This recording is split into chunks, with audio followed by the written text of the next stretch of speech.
का टॉपिक है डिस्कशन का प्रॉपर्टीज, इलास्टोमेरिक इंप्रेशन मटेरियल की प्रॉपर्टीज। इलास्टोमेरिक इंप्रेशन मटेरियल चार होते हैं, polysulfide, polyether, condensation silicone and addition silicone. तो इनकी प्रॉपर्टीज होती है, इनके भी क्वेश्चन पूछे गए हैं। तो पहली है रियोलॉजिकल प्रॉपर्टी।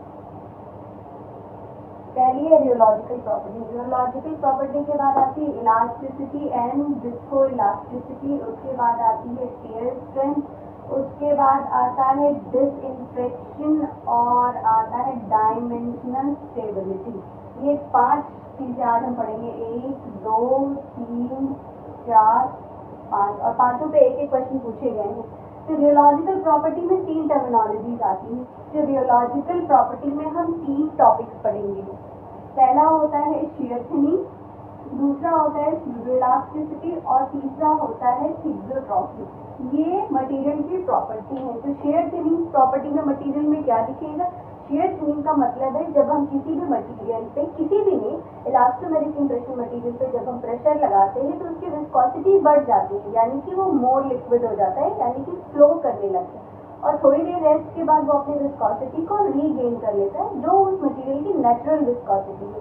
अब इसका हम यूज कहाँ पे करते हैं? मोनोफेज टेक्निक। मोनोफेज टेक्निक इंप्रेशन लेने की एक टेक्निक है जिसमें कि जो हम मटेरियल ट्रे में लोड करते हैं वही मटेरियल हम इंजेक्शन में लोड करते हैं। अब इंजेक्शन में लोड करके क्या करते हैं, जब हमने क्राउन कटिंग के बाद प्रिपेयर उस पर हम मटेरियल इंजेक्शन से स्प्रेड कर देते हैं या इंजेक्ट कर देते हैं, उसके बाद जो ट्रे में मटेरियल है उससे हम इंप्रेशन ले लेते हैं, फिर एक पूरा इंप्रेशन बाहर आ जाता है। तो यहीं पे शेयर थिनिंग काम आती है, प्रॉपर्टी काम आती है। जैसे कि हमने मटेरियल लोड किया, अब हमने जब इंजेक्शन पे प्रेशर लगाया तो वो फ्लोएबल हो गया, प्रिपेयर उससे फ्लोएबल होने के बाद की विस्कोसिटी बढ़ गई, लेकिन थोड़ी देर बाद वो एक लिमिटेड एरिया में स्प्रेड करने के बाद नहीं स्प्रेड करेगा, यानी कि वो अपनी ओरिजिनल विस्कोसिटी लेस विस्कस में आ जाएगा। This is called share thinning. अब स्यूडोइलास्टिसिटी और थिग्जोट्रॉफी क्या होती है? ये इसकी 2 और प्रॉपर्टीज है। थिग्जोट्रॉफी और स्यूडोइलास्टिसिटी सेम है शेयर थिनिंग की। मटेरियल पे जब हमने प्रॉपर्टी, यानी कि जब हमने मटेरियल पे हमने प्रेशर लगाया तो वो मोर डिस्कस हो गया, उसके बाद थोड़ी देर रेस्ट लेने के बाद वो अपनी प्रीवियस विस्कोसिटी को रीगेन कर लेता है। लेकिन थिग्जोट्रॉफी में ऐसा नहीं है, हमें बहुत तेजी से प्रेशर लगाना होता है, ज़्यादा फोर्स लगाना होता है, और अपनी वो प्रीवियस विस्कोसिटी को भी काफ़ी देर में रीगेन करता है। तो यहाँ पे क्वेश्चन ये पूछा गया है, शेयर थिनिंग क्या होती है, स्यूडोइलास्टिसिटी क्या होती है और थिग्जोट्रॉफी क्या होती है। स्यूडोइलास्टिसिटी में एक्सट्रीम शेयर थिनिंग प्रॉपर्टी होती है, ये भी क्वेश्चन पूछा गया है कि इसमें एक्सट्रीम शेयर थिनिंग प्रॉपर्टी होती है। और इस प्रॉपर्टी का यूज किसमें करते हैं? तो मोनोफेज टेक्निक में हम यूज करते हैं। मोनोफेज टेक्निक का मतलब होता है कि कोई भी मटेरियल, जैसे कि इलास्टोमेरिक इंप्रेशन मटेरियल में कुछ मटेरियल है जो हमें पट्टी में आते हैं, एडिशन सिलिकॉन मटेरियल जो एक पट्टी में आता है, यानी कि लेस विस्कस होता है, और एक लिक्विड में आता है। तो लेस विस्कस वाला हमने ट्रे से हमने इंप्रेशन ले लिया, इंप्रेशन लेने के बाद जो लेस विस्कस होता है उसको हमने ट्यूब से मटेरियल पे, मतलब ट्रे पे स्प्रेड कर लिया और दोबारा हमने इंप्रेशन लिया। और मोनोफेज में ऐसा नहीं होता है कि 2 ट्यूब में इंप्रेशन आता है, उसको हमने मिक्स किया, एक हमने ट्रे में लोड किया, एक हमने सिरिंज में इंजेक्ट किया, दूसरे में इंजेक्ट किया था, वो प्रिपेयर उस पर इंजेक्ट कर दिया, और दोबारा जो ट्रे वाला मटेरियल होता है वो भी हमने उससे करके पूरा इंप्रेशन ले लिया। तो ये हो गया शेयर थिनिंग, स्यूडोइलास्टिसिटी एंड थिग्जोट्रॉफी। अब इलास्टिसिटी प्रॉपर्टी में आता है क्वेश्चन की परमानेंट डिफॉर्मेशन किस हिसाब से होता है, यानी कि इनका सीक्वेंस क्या है। तो चारों मटेरियल का एक सीक्वेंस है। परमानेंट डिफॉर्मिटी एडिशन सिलिकॉन में सबसे कम होती है। परमानेंट डिफॉर्मिटी सबसे कम होती है, यानी कि मटेरियल बहुत स्टेबल है। एडिशन सिलिकॉन का निमोनिक ये हो सकता है कि हम इससे एडिशन सिलिकॉन का इंप्रेशन लेने के बाद हम उससे मल्टीपल कास्ट बना सकते हैं, बहुत ही स्टेबल मटेरियल है, डायमेंशनली स्टेबल मटेरियल। तो इसकी इलास्टिसिटी भी काफ़ी अच्छी होती है। तो एडिशन सिलिकॉन के बाद आता है कंडेंसेशन सिलिकॉन, के बाद आता है ईथर, के बाद आता है सल्फाइड। तो ये हो गया परमानेंट डिफॉर्मेशन। परमानेंट डिफॉर्मेशन इस तरीके से चलता है, यानी कि जो पॉलीसल्फाइड है उसमें परमानेंट डिफॉर्मेशन हो गया तो वो बहुत कम चांसेस होते हैं कि वो अपनी इलास्टिसिटी को रीगेन करेगा। अब उसके बाद आता है टियर स्ट्रेंथ। टियर स्ट्रेंथ भी सेम हिसाब से चलता है लेंथ के हिसाब से मटेरियल का सीक्वेंस क्या है, इस पे क्वेश्चन आया है। तो ये भी चले जाता है, addition silicone, condensation silicone, ether और पॉलीसल्फाइड। अब इसमें ये देखना है कि परमानेंट डिफॉर्मेशन में मतलब ये है कि मटेरियल में डिफॉर्मिटी आ गई है, यानी कि जब हमने मटेरियल निकाला तो वो स्ट्रेच हुआ, इलास्टिसिटी उसकी इतनी ज़्यादा, वो मटेरियल इलास्टिसिटी मतलब मटेरियल इलास्टिक हो गया। तो हम किसी भी मटेरियल को इलास्टोमेरिक इंप्रेशन में क्या है कि वो बहुत ही मटेरियल इलास्टिक होते हैं, यानी कि जब हमने अंडर कट पे मटेरियल से हमने ट्रे में लोड किया, हमने इंप्रेशन लिया, अब जो हम मटेरियल को निकाल रहे हैं तो वो थोड़ा सा स्ट्रेच होगा और आसानी से निकल आएगा और बॉर्डर्स का सारा इंप्रेशन भी सही से आ गया, लेकिन वो अपनी पुरानी विस्कोसिटी को मेंटेन कर लेगा, मतलब कि मटेरियल सही से आ भी गया और बॉर्डर्स में कोई डिफॉर्मिटी भी नहीं आई।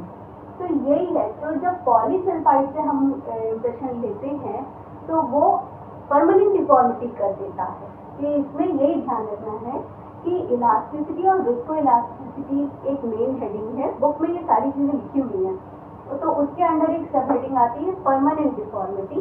परमानेंट डिफॉर्मिटी का ये सीक्वेंस है, तो सबसे ज़्यादा परमानेंट डिफॉर्मिटी हमें पॉलीसल्फाइड में दिखती है। दूसरी हेडिंग आती है प्रॉपर्टी की tear strength. Tear strength polysulphide की सबसे ज़्यादा टियर स्ट्रेंथ होती है, यानी कि ये कम टूटता है। इसमें सिर्फ डिफॉर्मिटी हो रही थी, लेकिन ये ब्रेक हो रहा है, टियर स्ट्रेंथ में मटेरियल ब्रेक हो रहा है। दोनों का सीक्वेंस एक ही तरीके से चलता है। अब आता है डिसइंफेक्टेंट। तो फोर्थ पॉइंट है डिसइंफेक्शन। मटेरियल को हम डिसइंफेक्ट कैसे करेंगे? मटेरियल को डिसइंफेक्ट कब करेंगे? इंप्रेशन लेने के बाद ही हम मटेरियल को डिसइंफेक्ट करेंगे। तो सल्फाइड और सिलिकॉन को 2% ग्लूटाल्डिहाइड में करते हैं और 10 मिनट के लिए ही करते हैं। और चौथा मटेरियल है ईथर। ईथर को क्लोरीन कंपाउंड के साथ करते हैं। तो क्लोरीन कंपाउंड में भी ज़्यादा देर तक नहीं रख सकते हैं, क्योंकि इसका एक नेचर होता है hydrophilic. This material is the most hydrophilic, बाकी सारे हाइड्रोफोबिक है। ये क्वेश्चन भी पूछा गया है कि कौन सा material is the most hydrophilic, तो बाकी सारे हाइड्रोफोबिक है। ईथर पॉली ईथर हाइड्रोफिलिक है। तो यहाँ पे ये देखना है कि ये मटेरियल जब भी हाइड्रोफिलिक होने के बाद जब भी डिसइंफेक्टेंट मटेरियल में जाता है तो इसकी एक टेंडेंसी होती है वाटर को एब्जॉर्ब करने की। वाटर को एब्जॉर्ब करने के बाद ये प्लास्टिसाइजर जो इस मटेरियल में होता है उसको भी लीच आउट कर देता है। तो डायमेंशनल स्टेबिलिटी भी इंप्रेशन की हट जाती है। जो हमने इंप्रेशन ट्रे में लिया था उसको हम डिसइंफेक्टेंट करने के लिए मटेरियल में डालते हैं, यानी कि क्लोरीन कंपाउंड में जब हम डालते हैं तो वो मटेरियल लीच आउट कर जाता है, उसका प्लास्टिसाइजर थलेट मटेरियल लीच आउट कर जाता है, तो उसकी डायमेंशनल स्टेबिलिटी भी चेंज हो जाती है। इसमें भी क्वेश्चन आया गया है, hope you understand. Last topic है डायमेंशनल स्टेबिलिटी। यहाँ पे दो टॉपिक आते हैं, एक आता है डायमेंशनल स्टेबिलिटी, एक आता है डायमेंशनल एक्यूरेसी। डायमेंशनल स्टेबिलिटी का मतलब है कि मटेरियल कितना डायमेंशनली स्टेबल है। इंप्रेशन लेने के बाद ट्रे में जो इंप्रेशन है वो कितनी देर तक स्टेबल रहता है, मतलब कि उसमें डिफॉर्मिटी नहीं आती है किसी भी तरीके की। तो इसका एक सब टॉपिक है लीनियर कॉन्ट्रैक्शन। तो लीनियर कॉन्ट्रैक्शन का सीक्वेंस क्वेश्चन में पूछा गया है। तो लीनियर कॉन्ट्रैक्शन बहुत ही अलग है। इसमें सबसे पहले आता है एडिशन सिलिकॉन, सबसे ज़्यादा डायमेंशनली स्टेबल है। दूसरा आता है पॉली ईथर, उसके बाद आता है सल्फाइड, उसके बाद आता है कंडेंसेशन सिलिकॉन। कंडेंसेशन सिलिकॉन में सबसे ज़्यादा डायमेंशनल लीनियर कॉन्ट्रैक्शन होते हैं और उसके बाद आते हैं ईथर में। इन दोनों में क्यों होते हैं? क्योंकि इन दोनों के बाई प्रोडक्ट है। पहले ईथर का आता है वाटर बाई प्रोडक्ट होता है और कंडेंसेशन का होता है एल्कोहल। Hope it's clear. तो dimensional stability, condensation, addition silicone की ये सीक्वेंस याद करना होगा। और डायमेंशनल एक्यूरेसी का मतलब होता है कि इंप्रेशन लेने के बाद जो हमने कास्ट फोर की, तो जो कास्ट पे जो डायमेंशंस हैं या जो बॉर्डर्स हैं वो कैसे हैं, तो वो कितने एक्यूरेट हैं। तो इस सबसे ज़्यादा एक्यूरेसी दिखती है ईथर में। ईथर में क्यों दिखती है? क्योंकि ये मटेरियल सबसे ज़्यादा हाइड्रोफिलिक है।